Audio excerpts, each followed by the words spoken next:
Ba ba da ba ba da ba da.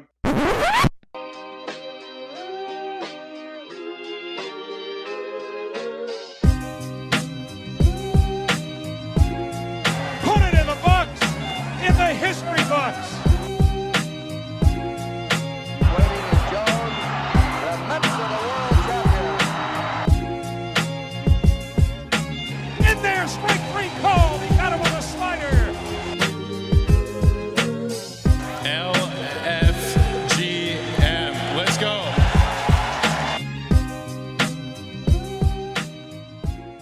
All right.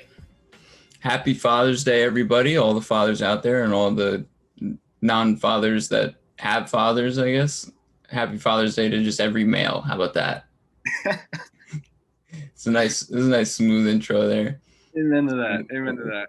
We're a man down today, but Dan and I will hold down the fort. Danny, what are you drinking?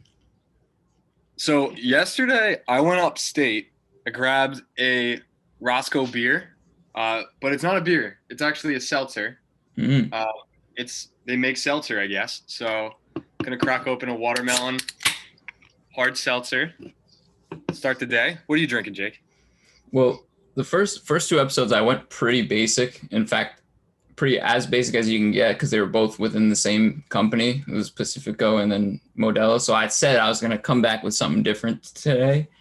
And I did just that. Today I'm drinking Tiger. It is a beer from Singapore. I didn't go to Singapore to get it. I just went to Bottle King on Route 17. But it's a very good, pretty light, good refreshing beer. I had it at a sushi place one time, and I was like, this is my new favorite non-brand beer. All right. So what's the comp? Like, what's Tiger's comp? I give it like kind of like Stella vibes, where it's like pretty light. It's got like a little flavor to it, but it's like really like refreshing. Like I you know how Stella's like just like refreshing. Like I don't really know how to explain it. I always like Stella always seems like a little champagne-y to me. Like it's kind of like okay. It feels like it's like a classy beer. I wouldn't. Okay, so I see what you mean, and it kind of is, but I wouldn't say this is quite like that. But it's in that light lager realm.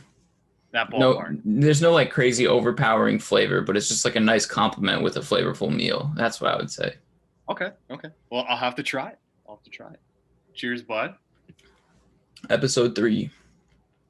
Jake, I wanted to start you off with a trivia question.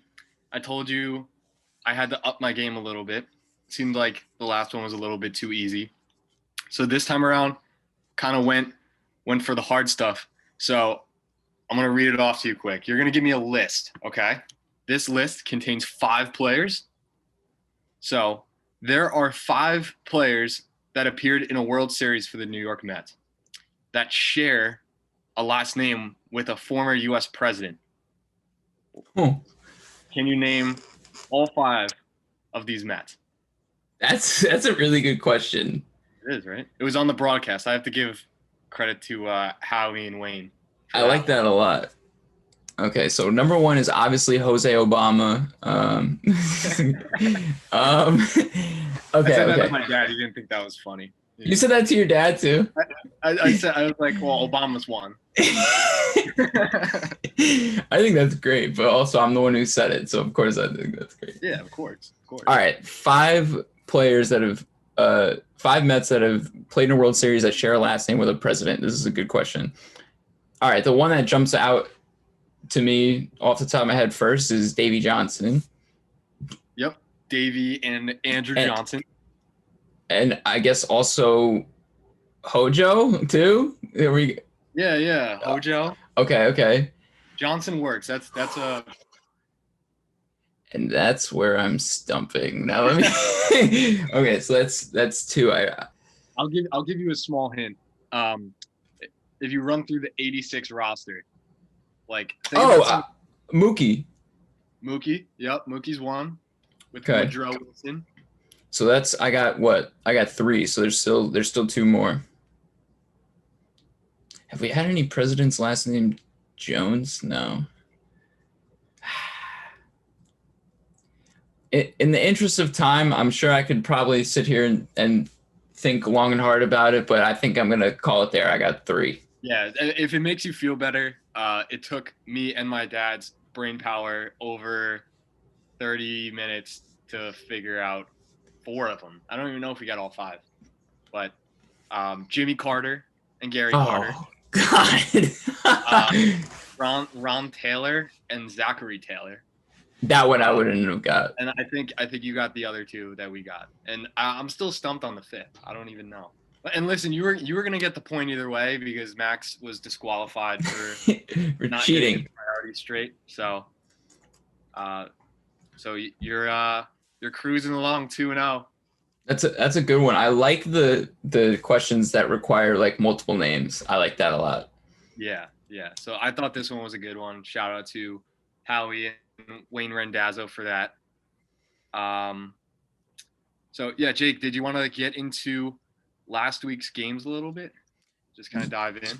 Yeah, so me and you were kind of written all over this this Padres series. It would be hard to say that that we didn't have a helping hand in bringing the Mets a series win against the Padres at home because we were at all of the games, all but one. Yeah, we were. So I guess I took the Friday shift. I went with Amy, and dude, I have to say, like first game back, and it was better than I could have imagined. Like I had been dreaming about this, going back to the stadium, being there for like a year, right? And it was better than like I could have imagined. Jake was on the mound. Like Amy's mom bought us tickets, so we were sitting in the Hyundai Club. Like it was ridiculous, dude. It was like, what a time to be there. Yeah, I heard you had a nice view. And correct me if I'm wrong, but was Friday the first day that they opened up capacity like further? Yeah, I think it was. I mean, it was full, like basically full capacity. Like it felt pretty normal. You know, it was great. It felt like really normal. I'm telling you. I know you went earlier in the year when things were still a little bit tight. Yeah, I was gonna say it's funny because when I went earlier in the year, and like I basically had like the entire row that I was sitting in to myself, and at the time I was like, to be honest, I can get used to this. I was like, I don't know if I need like everybody else here. Like this is kind of fun. But then when I went back this past weekend and it was like a packed house, I'm like, no, this is so much better. Like, it's just such a different atmosphere when everybody else is there. And I'm sure that like many players have said how nice it is to have the fans back, just because it's like such a nice energy to feed off of. But yeah, you went to the Friday game. Separately, we both went to the Saturday game, although we ended up sitting like pretty close to each other. And the Mets pulled out the win, but me and you both got a pretty nice view of the Fernando Tatis home run. I don't know if you want to talk more about that, where it landed. Dude, I mean, like we were in left field, we were in the second level, and Tatis basically hit the ball to the left of us. And these, like, I mean, my dad joked like the whole time. He's like, oh, like, you know, somebody's going to hit it up here. Like, it'll be Alonso, it'll be Tatis. And then Tatis, like, hits a ball, like, a few seats away from us, which was just nuts. But I'm sure it went right over your head too, right? Yeah, that was funny. It was like hit, I guess, in your section and then, like, came down into where I was sitting, but, like, a little bit to the right of me. And then the whole throw it back thing was hilarious. Like I'm sure people that watched on TV didn't really get to see this, but it was like everyone chanting throw it back. The dude throws it back, lands right next to Lindor, and he's kind of like, what do I do with this? And he just throws it right back to where we were. Dude, wait, I totally forgot about that. That was the craziest part of the whole thing. Like, so funny. They threw it back on the field.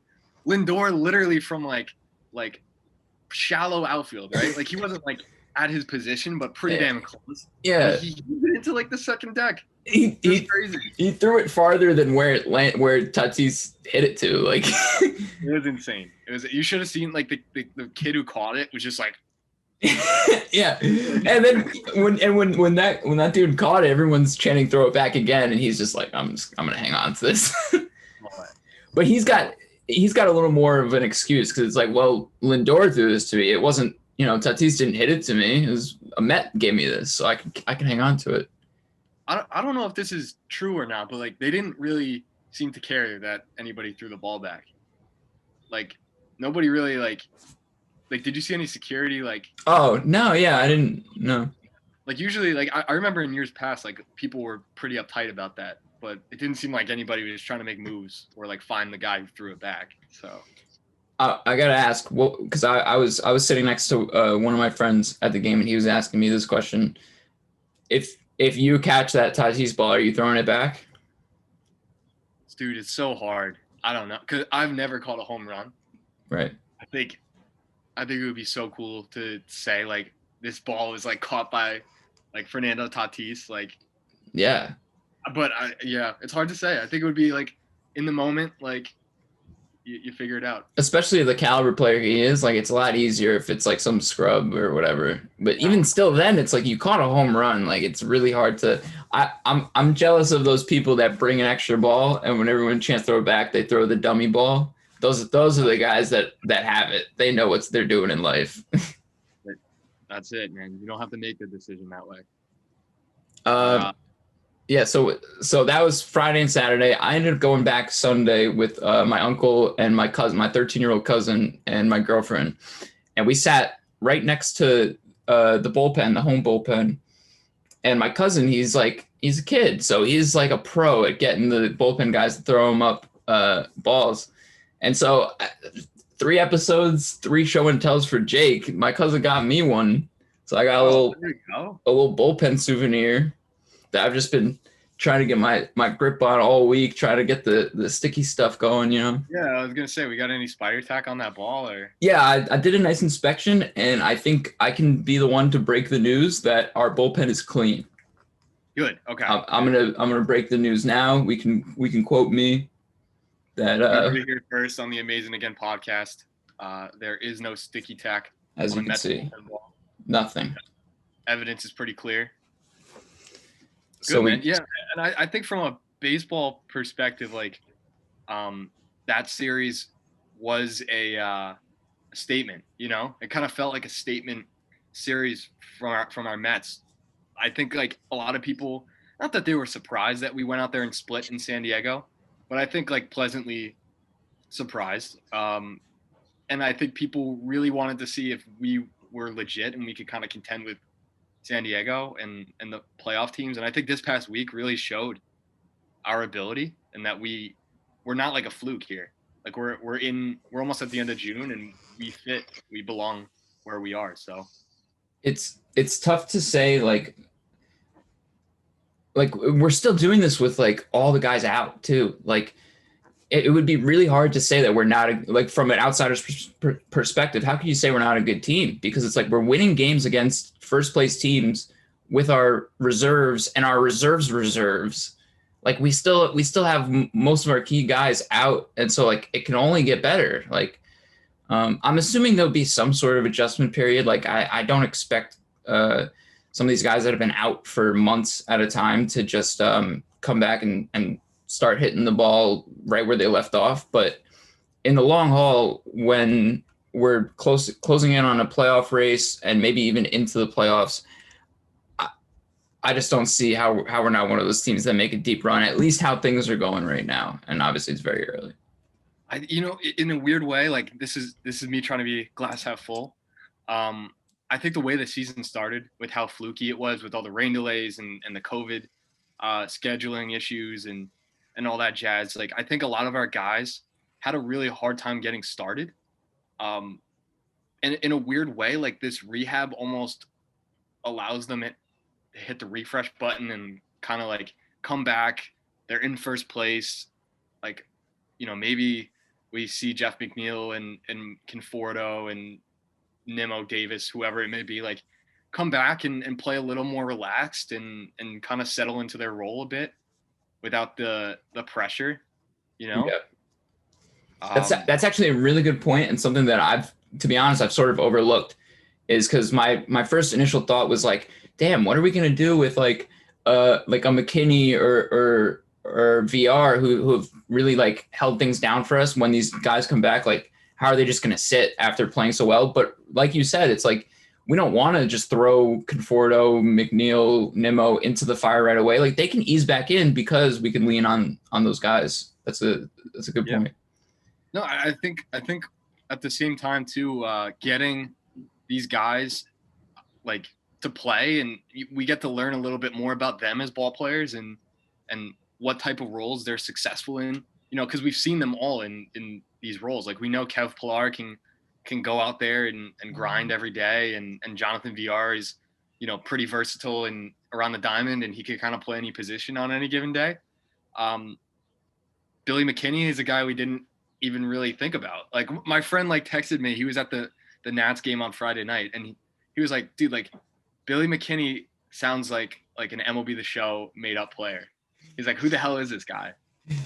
I think we all kind of thought the same thing when he came over from Milwaukee, and he's proven to be like a really important part of this run that we've been on.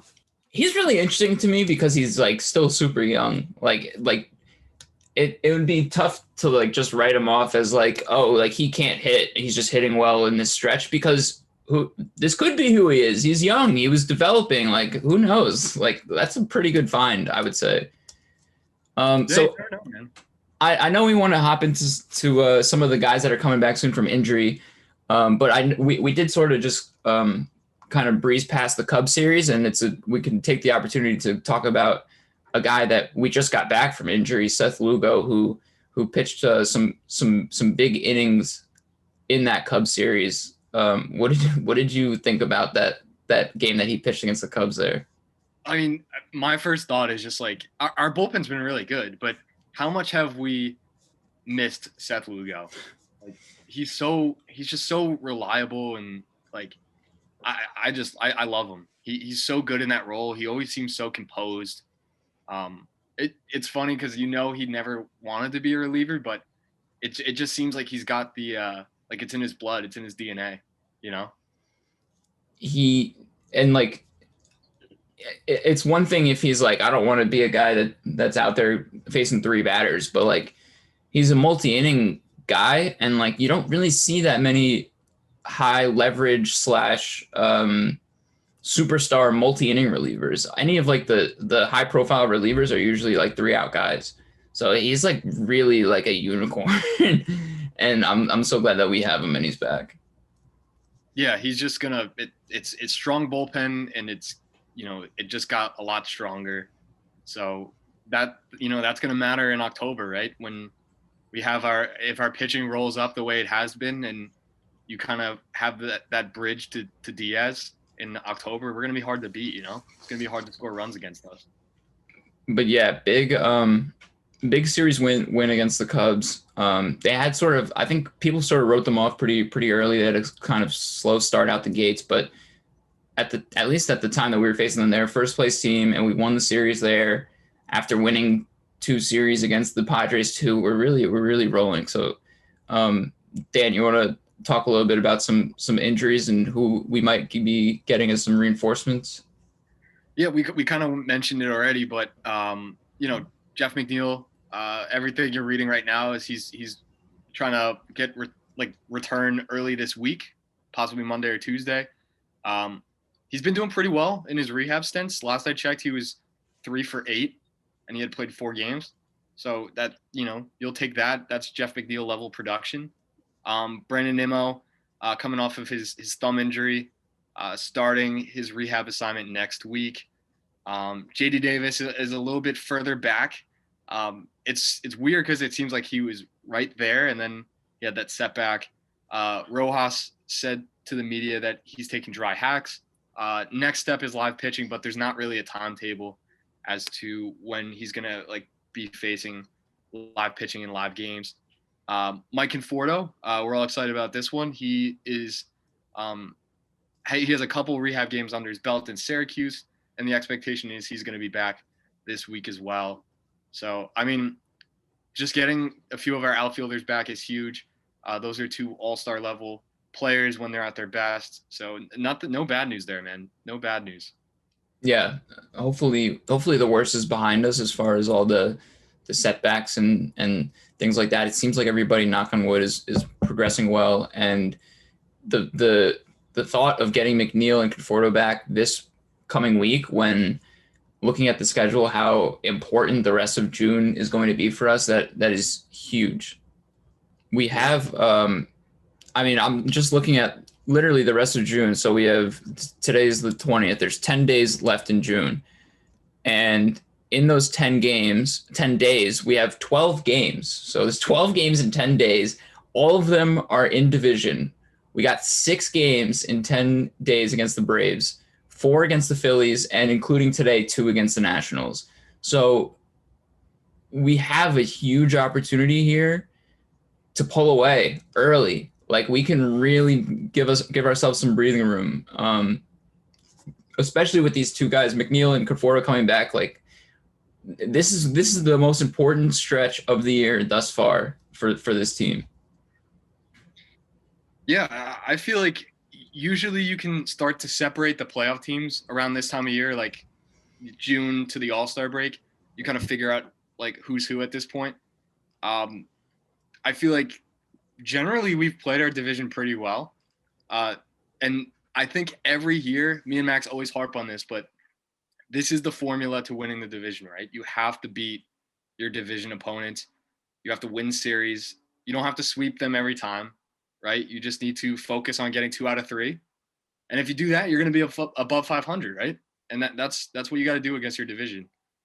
But yeah, I mean, I was wondering this, if you had any opinion as to like who is the biggest threat to the Mets at this point. Everyone's kind of bunched up, with the exception of the Marlins.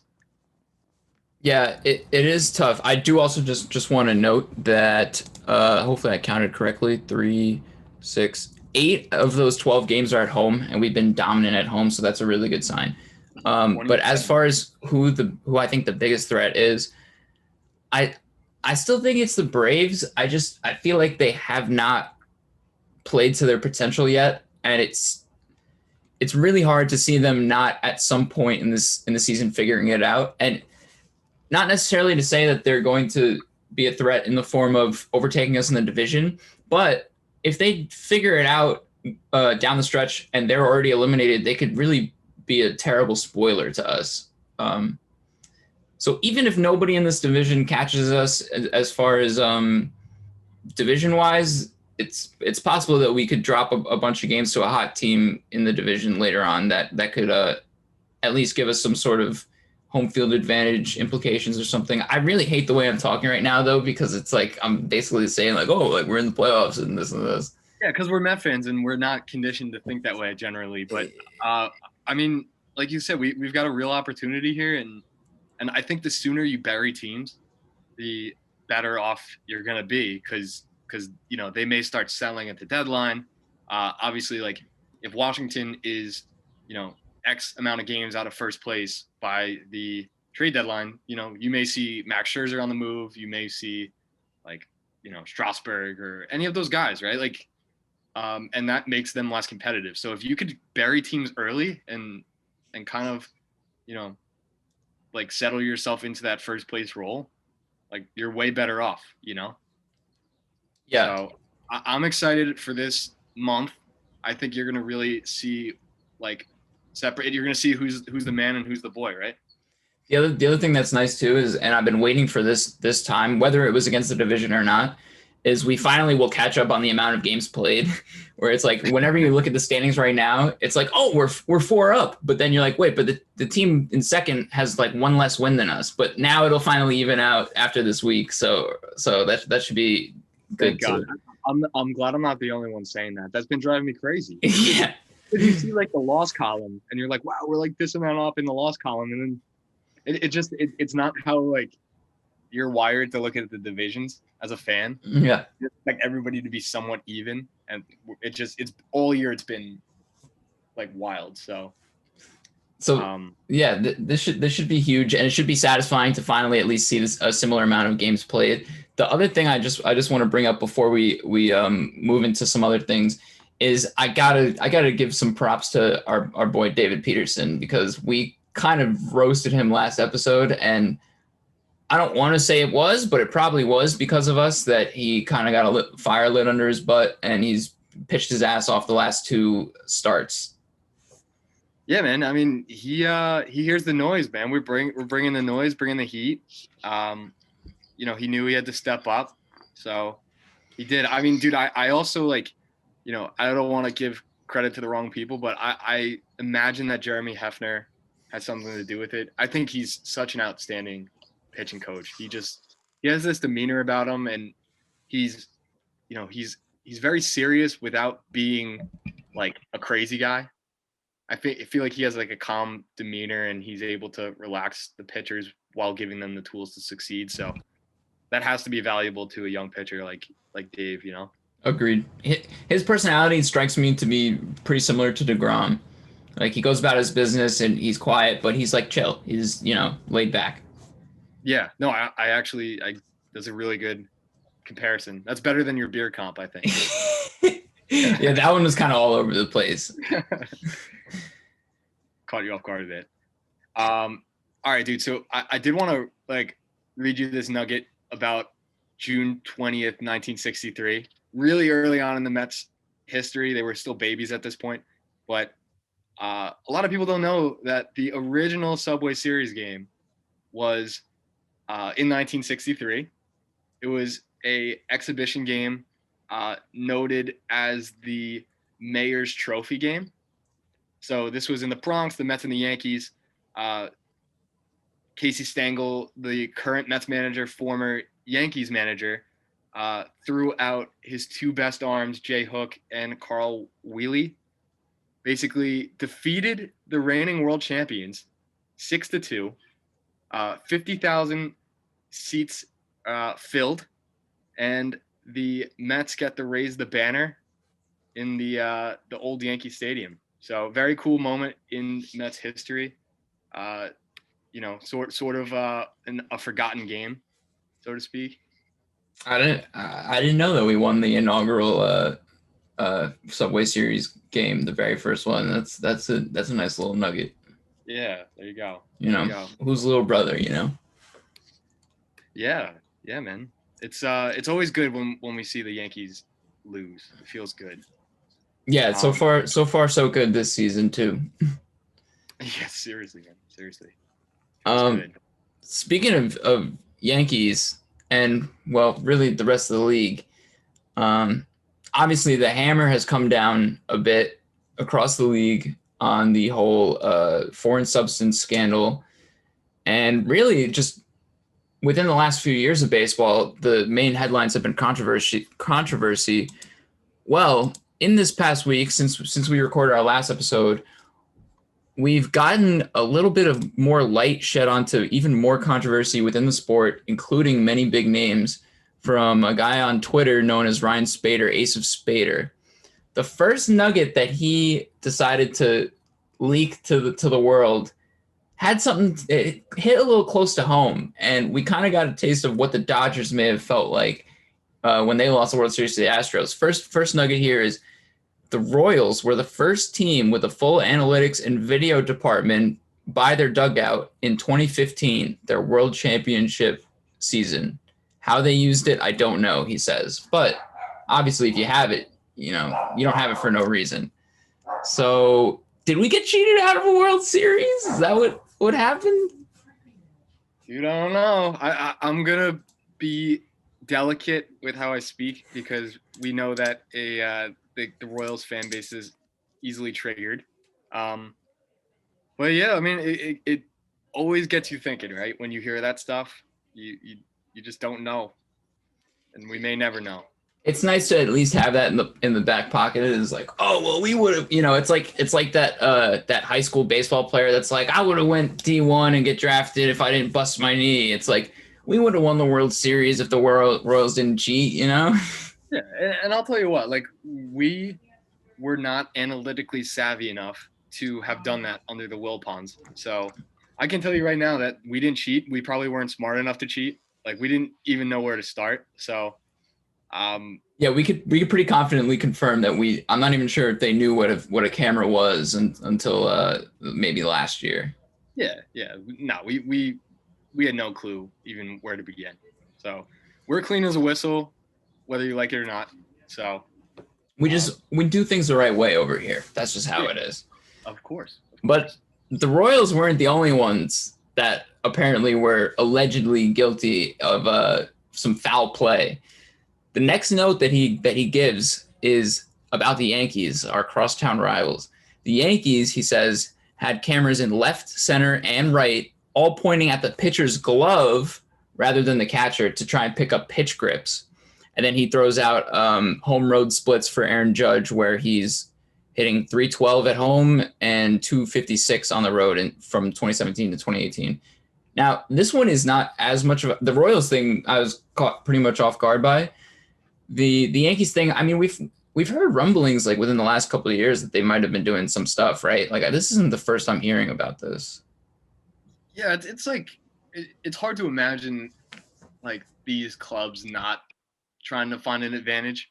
But I always find it funny when you hear like the Yankees names in the rumblings though, right? Because they're so sensitive about the Astros and the Red Sox, and all I'll say is like you just have to be careful when you're talking baseball morals and you're on your high horse, right? You really got to be careful because you might get knocked down a peg at some point, you know? Yeah, that's the thing that gets me the most is I'm like, because they were so vocal about like the Astros did such a terrible thing and blah, blah, blah. And even the Astros, I remember the Yankees had accused the Astros of doing something.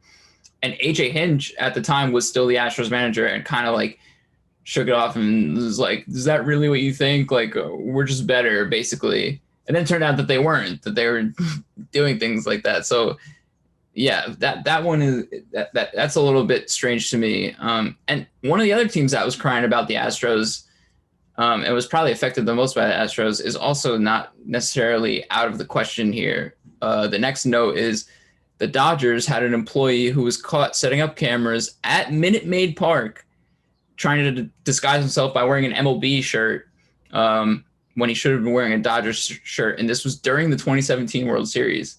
So were both sides cheating in the 2017 World Series? It was just a battle of the cameras? Dude, it's just like sketchy, right? When you hear like these type of stories, you're just like, it doesn't really prove anything, but you're kind of like, how is it not something, right? If you're supposed to be wearing like Dodgers apparel and you're wearing like MLB apparel, I don't know. It just it's fishy, man. It doesn't prove anything. It doesn't incriminate them, but it gets you thinking, right? Yeah, it's definitely sketchy. There was a couple other ones, but they were much smaller notes and about teams that honestly nobody cares if they cheated because they ended up not doing well anyway. So it's like, wow, you guys were just even worse than we thought. But the one thing I will say is like, I'm just playing devil's advocate here, but like, if it does turn out that like a handful of teams, let's say, and it's even more, let's say it's 7 or 8 teams were doing this, does that absolve the Astros of anything? Does that make them not as bad because they were just trying to keep up with the Joneses? Like they were just trying to do what everybody else was doing? It's hard to say, man. I mean, like the steroid era, that doesn't seem to have absolved many people right from that, like just because they were better, right? Like Bonds and Clemens and all those guys are still getting the brunt of it when it was a lot of people, right? Most of the league. So I don't know if it really, like, just because the Astros were the first and they had success, I think they're always going to be the team that has the scarlet letter, you know? I do wonder, like, if it was one of these other teams that started it, and then the Astros were like, hey, we should do this too, and then they're the ones that end up getting caught. I think that's funny. Like they were just like, it's like you're in the bathroom doing spitballs on the roof. Somebody else comes in like, hey, let me do this. He throws one, and he's the one that gets caught. Like, I think that's funny. That happened to me, by the way, that exact thing in elementary school. I went into the bathroom. There's like 5 kids throwing stuff on the ceiling. I was like, this looks fun. And I did it like twice. And then I was the one that got caught. Yeah. So you're basically the Houston Astros. Yeah, that's why I have a bit of a soft spot when I found out that other teams were doing it. Right. No, that makes sense. Not really, though. They're all terrible people. Okay. Okay. From that, why don't we transition to something that some more terrible people probably do a lot of: betting. Betting. There you go. So I'm from Jake's childhood trauma. The Yeah. bet of the week. It's more of an umbrella statement about like just kind of the tendencies that have happened this season for our New York Mets. But if you're interested in betting the Mets, this is a cool little nugget here. We hit left-handed or right-handed pitching significantly better than left-handed pitching. That's just a fact. The statistics are there. We score about a run more a game versus righties as opposed to lefties. We are 28-16 against right-handed pitching this year. Only 7-9 versus left-handed pitching. So, we've already seen it with Washington here. Lester kind of had us on our toes the other day. But yeah, the right-handed pitching has been really something the Mets have taken advantage of. So if you happen to notice a right-handed pitcher going up against the Mets, it's probably a decent idea to bet the Mets that day. That is interesting to note because we have 6 games coming up in the rest of this month with the Braves. The Braves are extremely left-handed heavy. They have like 5 or 6 guys in their bullpens that are lefties, which is just like so weird to me. And obviously their ace Max Fried is a lefty too, so we might want to just maybe steer clear of some of those games. Yeah. And hey, I'm a weird guy. Sometimes like I'll bet against the teams that we're playing just to feel a little bit better if we lose. Doesn't always work, but I do that sometimes. I have to admit. So yeah, Jake, hey man, we held down the fort without Max. Maybe we just like kick him off the show permanently. Yeah, maybe he could become sort of like a guest every now and then. Yeah, consultant, I guess. But right. Yeah, I think it went smooth. I feel like we have good charisma. We don't want him interfering anymore. So I am one quick note. I think I'm planning on going. We have there's a doubleheader on Friday. Phillies are back in town for the first time since the whole Alvarado incident. And I'm planning on going to those games, getting a couple of these in my system and spending the day at the ballpark. So I'll report back about that in our next episode for sure. Hell yeah. Looking forward to it, man. Looking forward to it. Make sure you guys follow us. We got Amazin again on YouTube, TikTok, Twitter, Instagram. Anchor.fm/Amazin again is where we have our audio podcast, and you're probably watching this on YouTube or something or other, so you're already here. And yeah, we'll catch up with you guys soon. Happy Father's Day. Dan, good speaking with you. Later, bud. Peace out.